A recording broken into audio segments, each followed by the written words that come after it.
আজ আর একটা নতুন রেসিপি নিয়ে আসলাম, পাবদা মাছের কালিয়া রান্না করব। আর পাবদা মাছের কালিয়া রান্না করার জন্য আমি সবকিছু রেডি করে নিয়েছি। এই হলুদ গুঁড়ো, জিরে গুঁড়ো, ধনে গুঁড়ো, কাশ্মীরি লঙ্কার গুঁড়ো, আদা বাটা, আর কাজু বাদাম, পেস্তা বাদাম বাটা করে নিয়েছি। আর এখানে নিয়েছি ফোড়ন দেওয়ার জন্য এলাচ, দারচিনি, তেজপাতা, গোটা জিরে, শুকনা লঙ্কা, আর কিশমিশ, চিনি, লবণ, দুধ, সরষের তেল। আর এই মাছগুলি হলুদ লবণ দিয়ে মেখে একটু ভেজে নিব।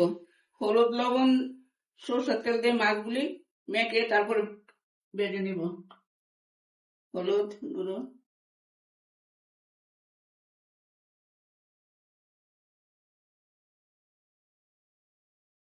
তেল দিয়ে সরষের তেল দিয়ে রান্না করব।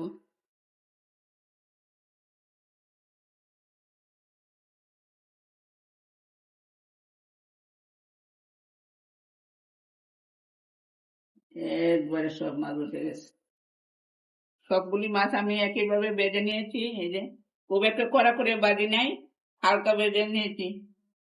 আর তেলে দিলে তো ওই মাছ অনেক, তেলে দিলে অনেক ফুটে, এরপরে কত সুন্দর হয়েছে বাজার।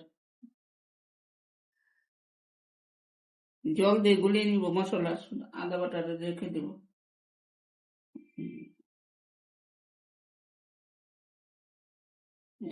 ফোড়ন দিয়ে দিব।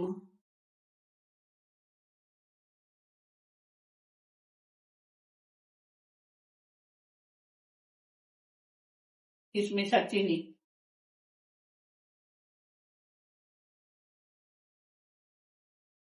জল দিয়ে মশলাটা দিয়ে দিই।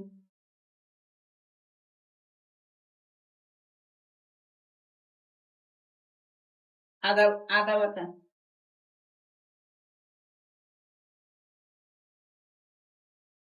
লবণ,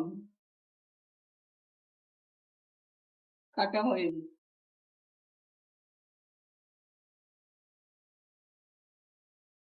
কাজু বাদাম আর পেস্তা বাদাম দিয়ে দিব। জল দিয়ে দেব।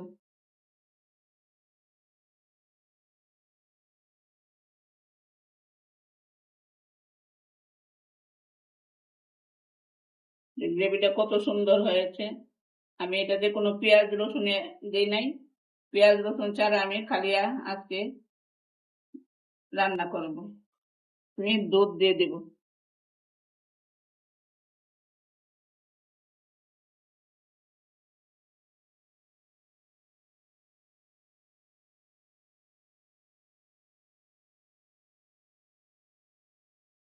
2 কাপের মতো জল দিয়ে দেব।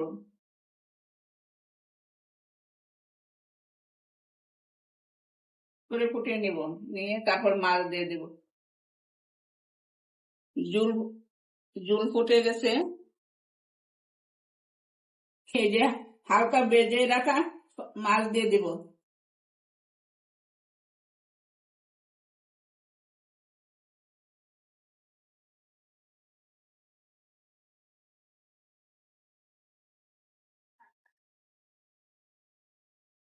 গরম মশলা দিয়ে, গরম মশলা বাটা দিয়ে নামিয়ে নিব।